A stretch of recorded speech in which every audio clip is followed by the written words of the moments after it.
வணக்கம். Welcome to our Adangappa channel. SRH RR match review பத்தி சின்னபாபு பேசுவோம். பேசுறா சின்ன.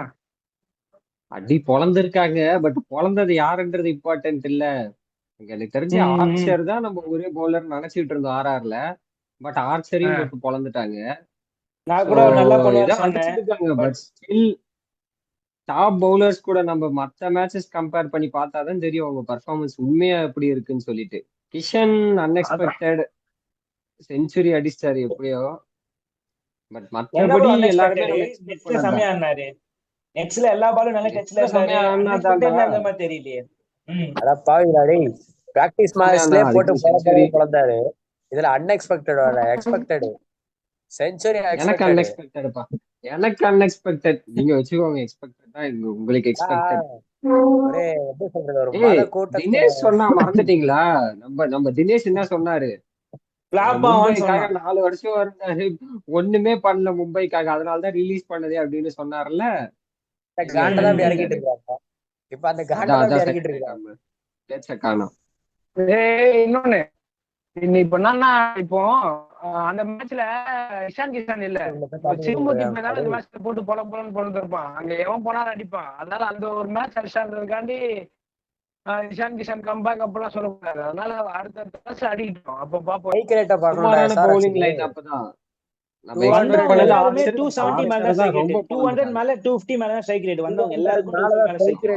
ஒண்ணுமே பண்ண முடியாது. ஆர்ச்சர் என்ன யார் வந்தாலும் சரி தூக்கி போட்டு மெரிதான். அவ்வளவுதான். பாப்போம் அடுத்த மேட்ச் யார் கூட SRHக்கு. அந்த மேட்ச் மேபி லக்னோ. அடுத்து லக்னோ போய் ஆனாங்கன்னா தெரியும். லக்னோ ஒரு மாதிரி பேசிக் ஸ்டார்ட் சொல்ல முடியும்.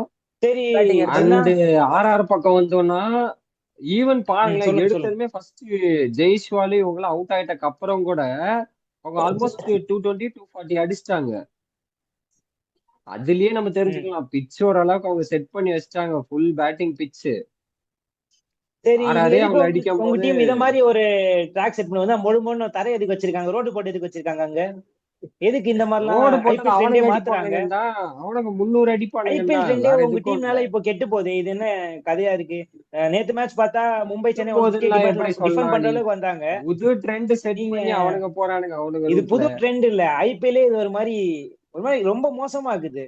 நீங்க இவங்க செட் பண்ற பாட்டா ட்ராக்க பார்த்து மிச்ச டீம்ஸ் இன்ஸ்பயர் ஆகி இத மாதிரி மட்டமா பண்றாங்க. சோ பவுலருக்கு சுத்தமா ஒரு ஹெல்ப்பே இல்லாத விக்கெட்டா மாறுது. மேட்ச்ல வந்து அந்த ஷாட் ஆடி இருந்தாங்க 280. நம்மளுக்கு ரொம்ப என்டர்டைன்மெண்டா இருக்கும்னு நினைச்சிருப்பாங்க போல. ஆனா அந்த மேட்ச மேட்ச் ரிவ்யூ பார்க்கறதே நல்லா இருந்துச்சு. I personally don't agree day. Match நல்லா போச்சுன்னா போர் அடிச்சிச்சு. என்ன மேட்ச் ப்ரோ? தட்டி CSK MI மேட்ச் தான். டேய் அப்படி பேசாதடா நீ. SRH மேட்ச்லாம் வேற ஒன் சைடு ராடி. SRH மேட்ச்ல ஒன் சைடு. 280 தொட்ட உடனே ஒண்ணுமே பண்ண முடியல. RR வந்து அடிப்பாங்கன்னு தெரியும். 250 230 அட்டாக் பண்ணுவாங்க. ஆனா 280 அவங்க கஷ்டம் RR. ஆனா அவங்க இருக்கிற பேட்டிங் லைனா போச்சு அடிக்க முடியுமான்னு தெரியல. ஆனா 250 240 கிட்ட வந்திருக்காங்க. அது நல்லா இருந்துச்சுடா. சொல்ல போனா ஒரு சில கட்டத்துல நம்ம யோசிச்சோம் ஒருவேளை அடிச்சிருவானுங்களோன்ட்டு.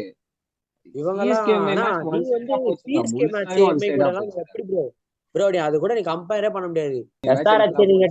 நீ சொன்னல அப்ப இது வந்து பாக்கும்போது பவுலிங் ட்ராக். அப்ப பவுலிங் ட்ராக்ல பவுலிங் ஏத்த மாதிரி தான் வர முடியும். பின்னாடி பேட்டிங் அதே பிட்ச்ல தானே நீங்க ஆட போற. நீ அடி உன்ன நாங்க வேணாம் நான் சொல்றோம் தம்பி. வெளில நீங்க உள்ள இருக்கிற நீ ஆடுறா அதே வெளில வா. நான் வரீங்கன்னு பாரு. நீ வெளில வாங்க பாருங்க. உங்களை உங்க ஸ்டேடியம் மட்டும் வெளில வந்தா 120 தாண்ட மாட்டீங்க பாக்குறியா? எனக்கே தெரியுமேடா. ஹோம் கிரவுண்ட்ல எப்படியா இருந்தாலும் அடிப்பாங்கடா. பட் வெளியே போகும்போது கஷ்டம்டா. வெளியே போகும்போது பவுலிங்க நம்பிதான் இருக்கணும். பவுலிங் நீ சொல்ற மாதிரி 120 டவுட் தான். இன்னும் கொஞ்சம் மேல கூட அடிக்கலாம். ரீசன்ட் ஸ்கோர் 150 பிளஸ் 180 இந்த ரேஞ்சில வேணா அடிப்பாங்க மேக்ஸிமம். அவ்வளவுதான். 150 180 சொல்றீங்களே, இதெல்லாம் உங்களுக்கு சும்மா 10 ஓவர்ல அடிக்கிற ஸ்கோர் ஆச்சு. இது எப்படி நீங்க டிஃபெண்ட் பண்ணுவீங்க? ஹோம் கிரவுண்ட்ல தான் 10 ஓவர். வெளியே போனா அதெல்லாம் கம்மி தான். உங்களுக்கு கடப்பார பேட்டிங்னு சொன்னீங்க. RCB அடிக்கிறாங்க அந்த ஸ்கோரு. நீங்க 180 150 அசால்ட்டா சொல்றீங்க. RCB அடிக்கிறாங்க. அவங்க எல்லாம் ஆனா 15 ஆர்சிபி ஓவர்ல இலக்காரமா ஆர்சிபி இருக்கு உனக்கு ஈடன் உனக்கு ஈடன் கார்டன்ஸ்ல வச்சாங்களே. ஈடன் கார்டன்ல அடிறாங்க ஆர்சிபி. நீங்க உங்க கடமார batting Eden Gardens best pitcher, இந்தியால இருக்கிற ஒன் ஆஃப் த பெஸ்ட் ஜீவா பிச்சர்ஸ்லாம் சொன்ன மாதிரி ஈடன் உங்க கார்டன்ஸ். கிரவுண்ட் தானே ஸ்பெஷலிஸ்ட். அப்ப ஜீவா சொன்ன மாதிரி உங்க கிரவுண்ட் தானா நல்லா ஸ்டார் ரோட்ல மட்டும்தான் நீங்க ஆடுவீங்களோ? ஒரிஜினல் ஜீவா கிரவுண்ட் சொன்ன வந்து மாதிரி இல்ல, நானே சொல்றேன்டா டேய், நானே சொல்றேன்டா, அது அது தார் ரோட்ரா, அது ஒண்ணும் இல்ல. வந்து போட்டு செட் பண்ணிடுறாங்க பிச்சு அது மாதிரி இருக்கு. கம்மிங்ஸ் மைண்ட் ஆஃப் வந்து எவ்வளவு எங்களுக்கு அட்வான்டேஜா இருந்தா அவ்வளவு அந்த இதுதான், அவ்வளவுதான். அவனுக்கு அட்வான்டேஜுக்கு போட்டுக்கிட்டானுங்க. ஏன்னா அவனுங்களுக்கு அவ்வளவு லைன் அப் இருக்கு, பேட்டிங் லைன் அப் ஆல்மோஸ்ட் 8வது வர வரைக்கும் 6 அடிக்கிறான். அதனால அவனுக்கு அப்படி ரெடி பண்ணி வச்சிருக்கானுங்க. கௌதம் கம்பீர்லாம் என்ன சொல்ற, இருக்கிற மொத்த ஸ்பின்னர்ஸையும் போட்டு விட்டு 2014 எப்படி கப் வச்சாங்க. செம சான்ஸ் அது. நம்ம ஜெயிக்கணும்னு நினைச்சானுங்களா அவனுக்கு என்ன வேணா பண்ணுவானுங்க, அவ்வளவுதான். அக்ஷர் பட்டேல் ஓரளவுக்கு எக்கனாமிக் டீசென்டா இருந்துச்சு, நல்லா பவுலிங் போட்டாரு. ஆக்சுவலி சொல்ல போனா ஜாம்பா எடுத்துட்டா பால் அவ்வளவு திரும்பினா, பட் கொஞ்சம் திரும்பிச்சு. சான்ஸ் கிடைச்சது அவ்வளவுதான். இல்ல ஜாம்பா கூட ஓரளவுக்கு பெட்டரா தான் போட்டாரு அந்த பிட்ச்ல கூட. அங்க ஸ்பின்னர்ஸ் ஆல்மோஸ்ட் ஒண்ணுமே பண்ண முடியாது. வெளியே போனோம்னா வந்து அதனாலதான் சொல்றேன், இப்ப வேற வெளியே போனோம்னா அது பவுலிங் பிச்சா இருந்துச்சுன்னு வச்சுக்கோங்க, நம்மளுக்கு பேட்டர்ஸ் எவ்வளவு அடிக்கிறாங்கன்ற மேட்டர் வராது. அங்க அது எப்படி பவுலர்ஸ் டிஃபெண்ட் பண்றாங்கன்றதுல தான் இருக்க போகுது. ஏன்னா நீ ஹர்ஷர் பட்டேல் ஷமிலாம் எடுத்துக்கிட்டா செம ஸ்விங் பண்ணுவாங்க பவர் பிளே எல்லாம். இப்ப ஃபர்ஸ்ட் மேட்ச்ல தெரியல, மேபி பவுலிங் பிட்ச்ல போய் அவங்க போட்டாங்கன்னா தெரியும் அவங்க 2 பேரு. பிளஸ் ஜாம்பாலாம் சொல்லவே வேணாம், இன்டர்நேஷனல் கிரிக்கெட்டரு வந்தோம்னா கொஞ்சம் கஷ்டமா தான் இருக்கு. அவனோட மெயின் பிக் ஆஃப் பவுலரே ஆர்ச்சர் தான். பட் ஆர்ச்சர் ரொம்ப அடி வாங்கிட்டாரு. பட் பாக்கணும், ஆல்மோஸ்ட் ஓரளவுக்கு. ஆனா என்னதான் இருந்தாலும் அதை வச்சு அவங்க வருவாங்களான்றது கஷ்டம்தான். அவங்க பிளே ஆஃப் வர முடியாது ப்ரோ, அது கொஞ்சம் கஷ்டம். அவங்க பவுலர்ஸ் மட்டும் கொஞ்சம் கம்பேர் பண்ணும்போது அவ்வளவு இல்ல, பவுலிங் ஸ்ட்ரென்த் இல்ல. பவுலிங் ஸ்ட்ரென்த் பேட்டிங் கூட கொஞ்சம் எடுத்துக்கிட்டா எல்லாருமே போனமே சுமாரா தான் போட்டாங்க. பட் எஸ்ஆர்எச் எடுத்துக்கிட்டா ஒரு நல்ல நல்ல நேம்ஸ் இருக்கு. இப்ப நம்ம ஷமி, ஹர்ஷர் பட்டேல், புதுசா ஒரு சமர்ஜித் சிங்னு ஒருத்தர் பவுலர் வந்தாரு, 140 போட்டாரு சென்னையில இருந்து. 140 போட்டாரு, அவர்தான் முதல் விக்கெட் எல்லாம் எடுத்தது. 2 விக்கெட் எடுத்தாரு, டபுள் பிரேக் ஓவர் சூப்பரா போட்டாரு. ஃபீல்டிங்கும் பக்காவா பண்ணாரு, ஒரு மாதிரி இந்த ஷார்ட் பாயிண்ட்ல இருந்து சூப்பரா பண்ணாரு. ஆமா கேட்ச். சோ பவுலிங் எடுத்துக்கிட்டா இங்க ஒரு கொஞ்சம் பிக் நேம்ஸ் இருக்கு. அப்ப நீ ஆர்ஆர் பார்த்தனா ஒரு ஜோஃப்ரா ஆர்ச்சர், வேற சந்தீப் சர்மா முடியல அங்க. சந்தீப் சர்மா வேணா டெட் பவுலிங் செம்மடி அடிச்சிட்டாங்க. பால் ஒன்னும் அந்த அளவுக்கு ஆர்ஆர் கேப்டன்சி சரியில்லை. ஆர்ச்சருக்கு உடனே சொல்லிட முடியாது, இன்னும் கொஞ்சம் 2-3 மேட்ச் பொறுத்துதான் நல்லதா பண்ணாரு. எஸ்ஆர்எச் கேப்டன் எப்ப என்ன பண்ணுவாரோ அதேதான், சைலண்ட் பண்ணிட்டாரு. கேப்டனே சேர்த்து பண்ணிட்டாரு எஸ்ஆர்எச். அதுதான் ஒரு மேட்டரா போயிடுச்சு. எப்பயுமே சைலண்டா பண்ணிட்டு போயிட்டாரு அவரு. ஆனா அடிப்பாங்க. ஆமா, பேட் கமிங் சம்மடி வாங்கினாரு, கொஞ்சம் அடி வாங்குறாரு.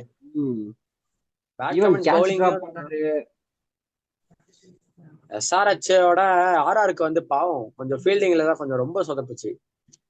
நிறைய கிஷான் பால் எஜ்ஜெல்லாம் வாங்கி சென்டர்ல போய் உழுது, மிடில் ஆஃப் கிரவுண்ட்ல யாருமே இல்ல. ஃபீல்டிங் அடுத்த விஷயம்டா, ஓவருக்கு 1 வைடு 2 வைடு அவங்களே புடிச்சிட்டு போறாங்கடா, ரன்ஸா வாரி வழங்குறாங்க. எடுத்து பாரு. இல்ல ஆக்சுவலா அவங்க ஒரு மைண்ட் செட்டுக்கு போயிட்டாங்க. அவங்க த்ரூ வைடு போட போயிருக்காங்க, அதனால வைடு போயிடுது. அதாவது வைட் ஆக்கர்ஸா நிறைய நெயில் பண்ண பார்த்தாங்க. நெயில் பண்ண பார்க்கும்போது நிறைய வைட்ஸ் போச்சு, அவ்வளவுதான். சிம்பிளா கேம் எடுத்துட்டு போன வச்சேன். ஏன்னா இன்டூ த பாடி போட்டாலும் அடிக்கிறாங்க, டாடா போட்டாலும் அடிக்கிறாங்க, குத்லின்ல போட்டாலும் அடிக்கிறாங்க. அடி வாங்காத பவுலர்னா தீக்ஷரா அவரு. ஆனா 4 ஓவருக்கு கொஞ்சம் கம்மியான எக்கானமி தான், அவங்க அவ்வளவு கொடுக்க முடியாது சொல்லல. மத்த பவுலர்ஸ்க்கு அவர் எவ்வளவு பரவாயில்ல. அதுவும் எப்படி போட்ட டைம் வந்து ஆல்மோஸ்ட் 2 பேரும் சைட்ல 66 அடிச்சிட்டு இருந்த டைம்ல வந்து அப்படியே குறைச்சாரு 2 ரன். இல்லன்னா அசால்ட்டா 300 போயிருக்கும். ஆர்ஆர் சைட்ல பாக்கும்போது என்னன்னா, பேட்டர்ஸ் செஞ்சுரி அடிக்கிறாங்களோ இல்லையோ, இவங்க செஞ்சுரி அடிச்சிருவாங்களா பவுலிங்ல அப்படின்ற மாதிரிதான் இருந்துச்சு. 2 பேரும் போட்டி போட்டாங்க. ஜோஃப்ரா ஆர்ச்சர் வேற இப்போ ரெக்கார்ட் பிரேக் பண்ணிருக்காரு, 76 கொடுத்திருக்காரு மொஹித் மொத்தமா சர்மாவோட 4 ரெக்கார்டை ஓவர்ல பிரேக் பண்ணியிருக்காரு.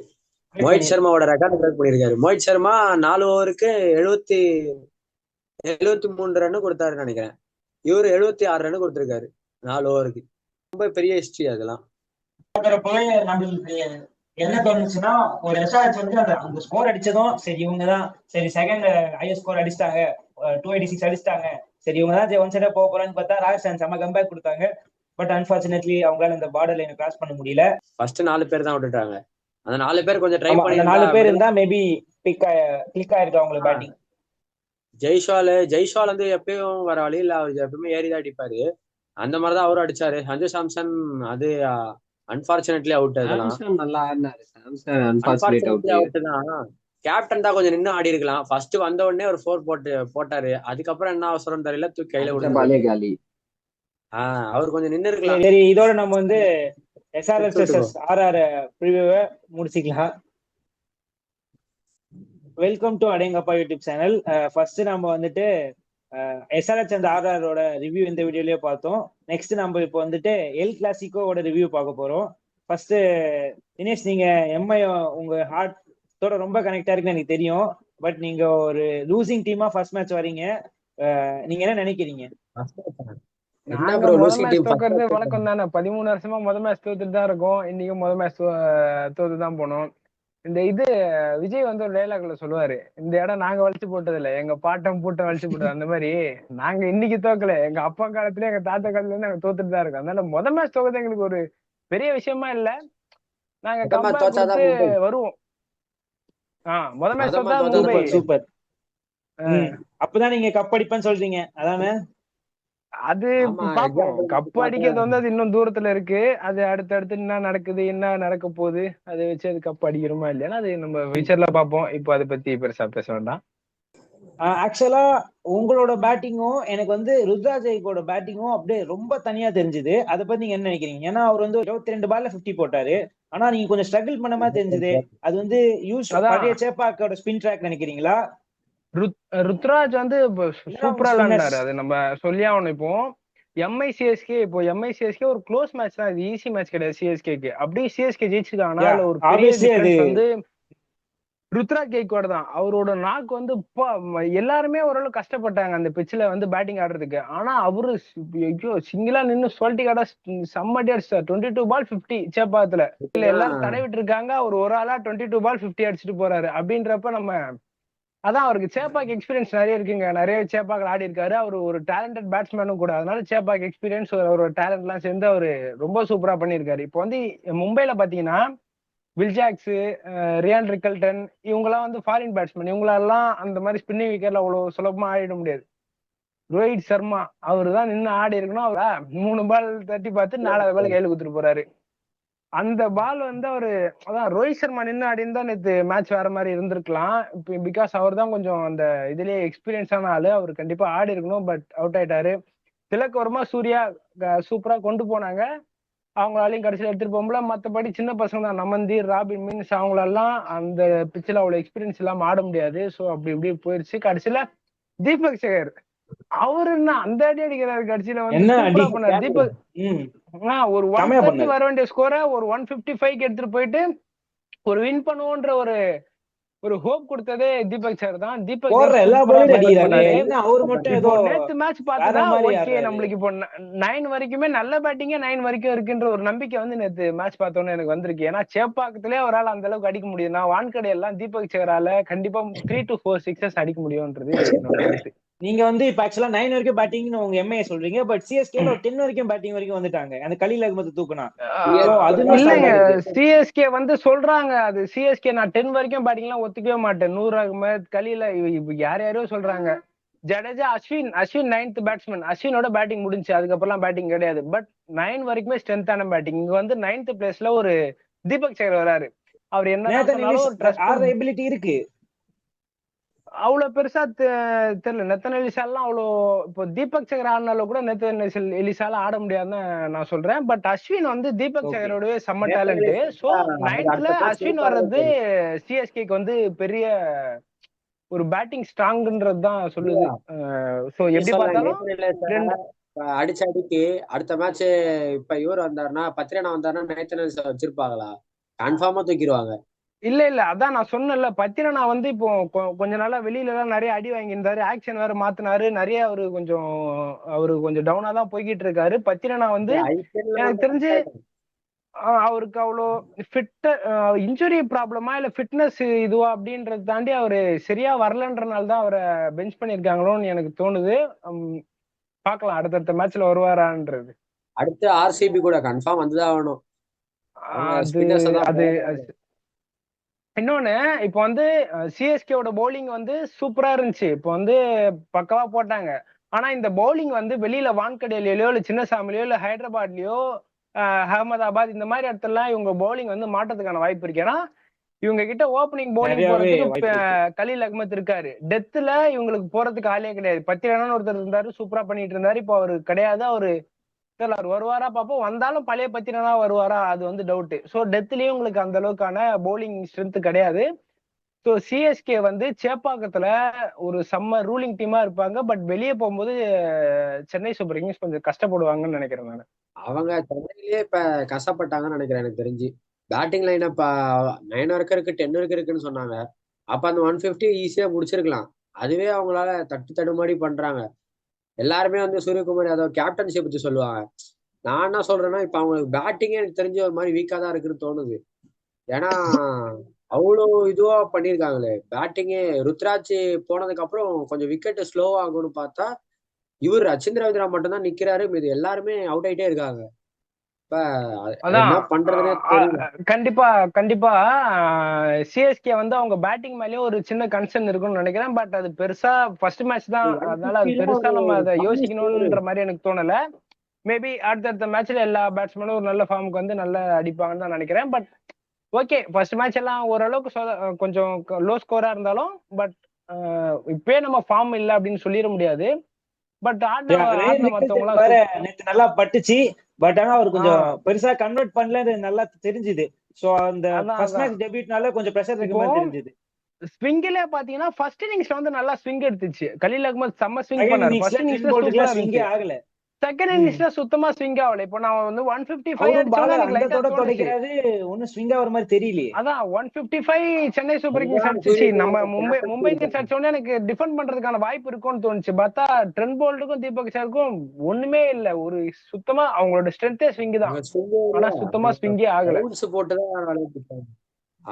தீபக் சார் ஒரு நல்ல பவுன்சர் போட்டு கடைசியில விக்கெட் எடுத்தாரு. நாம ட்ரஸ்ட் பண்ண யாருமே அந்த மேட்ச்ல பெர்ஃபார்ம் பண்ண மாதிரி தெரியல பவுலிங் சைடுல எம்ஐயோடது. ஆனா வந்து புதுசா வந்து சின்ன சின்ன பசங்க வந்திருந்தாங்க, டொமஸ்டிக் ஆடாத பசங்க வந்து அவங்க சூப்பரா பெர்ஃபார்ம் பண்ணிருந்தாங்க. அதை பத்தி நினைக்கிறீங்க மூர்த்தி? விக்னேஷ் சரியான பவுலிங், அதெல்லாம் ஸ்பின் புத்தூர் எங்க இருந்து தூக்குறாங்கன்னே தெரியல. 30 லட்சத்துக்கு இதெல்லாம் எங்க இருந்து தூக்குறாங்கன்னே தெரியல எனக்கு தெரிஞ்ச எம்ஐலாம். ஃபர்ஸ்ட் ஒரு ஆரம்பத்துல இப்படிதான் பும்ராவை தூக்குனாங்க, ஹர்திக் பாண்டியாவை தூக்குனாங்க. இப்ப அடுத்து விக்னேஷ் வந்திருக்காரு. மேபி அவருக்கு ஒரு பிரைட் ஃபியூச்சர் இருக்க வாய்ப்பு இருக்குன்னு நினைக்கிறேன். ஏன்னா தோனி கிட்டத்தட்ட ஒரு 100 அகமத் மாதிரி போட்டாரு. 100 அகமத் அவரு இப்ப எடுத்த விக்கெட் எல்லாமே பெரிய பெரிய விக்கெட், வேற நல்ல விக்கெட் அதை எடுத்தது எல்லாருமே. ஒரு ருத்ராஜ் கெய்க்வாடு, அதுக்கப்புறம் இது ஹூடா, அதுக்கப்புறம் சிவம் துபே, இவங்க எடுத்திருக்க 3 விக்கெட்டும் சரியான விக்கெட்டு. அதுல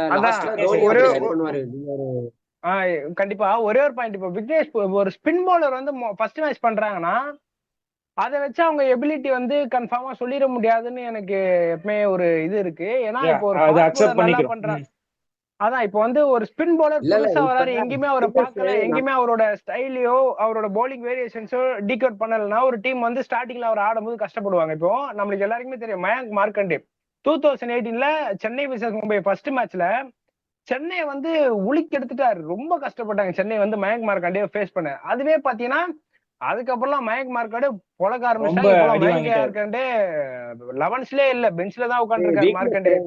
அன்சோல்ட் அந்த வாட்டி மயங்க் மார்க்கண்டே இல்ல ஏதோ ஒரு டீம்ல இருக்காரு. அதான் அந்த நிலைமைக்கு போயிட்டாரு. சோ ஒரு ஸ்பின்னர் வந்து ஃபர்ஸ்ட் மேட்ச் நல்லா பண்றாருன்னா அதை வச்சு அவரு ரொம்ப இதுவா நம்ம சொல்லிட முடியாது. பட் நல்லா போட்டாரு, பாப்போம், மேபி நல்லாவும் வரலாம். அவர் கரெக்டா சேப்பாக்கத்திலே கிடைச்சிருக்கு, அது வந்து அவருக்கு ரொம்ப நல்ல நேரமா இருக்கு. சேப்பாக்கத்திலே கரெக்டா அவருக்கு ஸ்பின்னர் ஒரு சேப்பாக்கத்துல டெபு பண்ணுன்றது ஒரு ட்ரீம் மாதிரி. அதுவே வான்கடையில அவருக்கு டெபு கிடைச்சிருந்தா பாவம் ஃபீல் மேட் பண்ணிருப்பாரு. பொழந்துட்டு இருப்பாங்க, கொஞ்சம் பொழந்திருப்பாங்க. வான்கேடியா தான் பொழந்திருப்பாங்க லைட்டா. ஏன்னா கொஞ்சம் சின்ன கிரவுண்டு. அவரே வந்து என்ன பண்ணாருன்னா தூக்கி அடிச்சு அந்த பவுண்டரி எட்ஜு கிட்ட தான் பிடிக்கிறாங்க எல்லா ball-மே. அவர் பிடிச்ச அவங்களுக்கு ஃபீல்டிங் பார்த்த பால் எல்லாமே அவர் என்ன ஆமா ஆமா பண்ணாருன்னா ஸ்டேடியத்தை கொஞ்சம் அனலைஸ் பண்ணி தான் போட்டிருக்காரு. அது கொஞ்சம் பாராட்ட வேண்டிய விஷயம் தான். ஏன்னா கொஞ்சம் அந்த ஷார்ட் பீரியட்ல அனலைஸ் பண்ணி அந்த நல்லா தூக்கி போட்டா இவங்க நல்லா அடிக்க மாட்டேங்கிறாங்க, ஸ்டேடியம் கூட்டு போவாது அப்படின்ற ஒரு நம்பிக்கையோட தான் போட்டு பால் எடுத்திருக்காங்க. அது ஒரு எப்படி சொல்றது, ஒரு ஸ்பின்னர் கிடைச்சிருக்காங்க அப்படின்ற மாதிரி தான் சொல்லணும் மும்பைக்கு. எப்படி அவங்களுக்கு ஒரு சென்னைக்கு ஒரு ட்ரை ஸ்பின்னரோ இங்க ஒரு ஸ்பின்னர் கிடைச்சிருக்காங்க. இப்ப சாட்னர் ஒரு ஸ்பின்னர் இருக்காரு, 2 ஸ்பின்னர் இருக்காங்க ஆக மொத்தம் இங்கேயும். மேபி அடுத்த மேட்சஸ்ல அவரை இம்பாக்ட் பிளேயரா கொண்டு வரதுக்கு வாய்ப்பு இருக்கா, இல்ல எப்ப அப்படியே இதே ஸ்குவாட கூட்டு போவாங்களா பார்ப்போம். இன்னொன்னு சூர்யா கேப்டன்ஷிப் பத்தி நம்ம கண்டிப்பா பேசணும். சூர்யாவோட கேப்டன்சி அவ்வளவு பிரமாதமா பண்ணாரு. கிட்டத்தட்ட பாலை விட ஒரு 8 to 9 ரன்ஸ் வந்து ரன் வந்து கம்மியாச்சு 10th ஓவர்லாம் தாண்டுறப்ப. அப்போ வந்து சரி ஸ்பின்னர் மத்த ஸ்பின்னர்லாம் எடுத்துட்டு வந்தாரு, ஓகே. சாண்டர் எடுத்துட்டு வந்தாரு, விக்னேஷ் புத்தூர், அப்புறம் நமந்தீர் எடுத்துட்டு வந்தாரு சம்திங் பாருங்க. எடுத்துட்டு வந்து ஒரு அந்த மாதிரி ஸ்பின்னர்லாம் நம்ம எக்ஸ்பெக்ட் பண்ணோம். ஆனா இந்த நமந்தீர் மாதிரி ஸ்பின்னர் வந்து நம்ம கண்டிப்பா எக்ஸ்பெக்ட் பண்ணோம். நமந்தீர் வந்து bowling போடுவாருன்றது வந்து அன்எக்ஸ்பெக்டட். ஆனா அவரெல்லாம் வச்சு கரெக்டா மேனேஜ் பண்ணி மேட்சை வந்து ஒரு க்ளோஸா கொண்டு போனாரு. நீங்க லாஸ்ட்லயே பாருங்க, இப்போ வந்து ஜடேஜா, ரச்சின் ரவீந்திரா 2 பேர் நின்னுட்டாங்க. இவங்க 2 பேர் லெஃப்ட் ஹேண்ட் பேட்ஸ்மேன். ஒரு ரைட் ஹேண்ட் பேட்ஸ்மேன் மட்டும் அந்த இடத்துல ஜடேஜாவோ ரச்சின் ரவீந்திரா அவுட் ஆகி ஒரு ரைட் ஹேண்ட் பேட்ஸ்மேன் அந்த இடத்துல ஆடி இருந்தாங்கன்னா சாட்னர் அவரோட 2 ஓவர் கம்ப்ளீட் பண்ணிருப்பாரு. சாட்னரோட ஓவர் எல்லாம் அவ்வளவு ஈஸியா இருக்காது ஆடுறதுக்கு. ஒரு 2 லெஃப்ட் ஹேண்ட் பேட்ஸ்மேன் இருந்தனால சாட்னரால போலிங்க்கு வர முடியல. ஸோ லாஸ்ட் ஓவரும் ரச்சின் ரவீந்திரா இருக்கும்போது சாட்னர் மாட்டிக்கிட்டாரு, தூக்கி ஈஸியா அடிச்சு வின் பண்ணிட்டாரு ரச்சின் ரவீந்திரா. இல்லைன்னா மேபி டஃபா போயிருக்கலாம் அந்த மேட்ச். சரி, ஓகே. இத மாதிரி சூப்பரான எக்ஸைட்டிங்கான மேட்சஸ் வந்து இனிமே வந்து மும்பை சிஎஸ்கே திரும்ப தர முடியாதுன்னு நினைக்கிறேன். ஏன்னா இவங்க ஸ்பின்ன சூப்பரா போட, ஆப்போசிட்டுக்கு மும்பையும் ஸ்பின்ன சூப்பரா போட, ஒரு ஸ்பின் ட்ராக்ல செம ஸ்பின்னிங் மேட்சா இருந்துச்சு. மேட்சே திருப்பி திருப்பி திருப்பி திருப்பி பிரஷரை மாத்தி மாத்தி போட்டுட்டு இருந்தாங்க. செம மேட்ச். ஸோ இத மாதிரி மேட்சை நம்ம இனிமே எக்ஸ்பெக்ட் பண்ணுமான்றது டவுட் தான். வான்கடையில Old match இன்னொரு ன்னு சொல்லலாம் எனக்கு கிளாசிக்கோ தெரிஞ்சு. இருக்கு. அன்னைக்கு என்ன நடக்குதுன்னு பாப்போம் நம்ம. யார் யார் பாக்குறாங்கன்னு தெரியும் அப்பதான். ஆனா தேங்க்யூ மேட்ச் ஒரு பழைய தேங்க்யூ மேட்ச் தேங்க்யூ இருந்துச்சு. தேங்க்யூ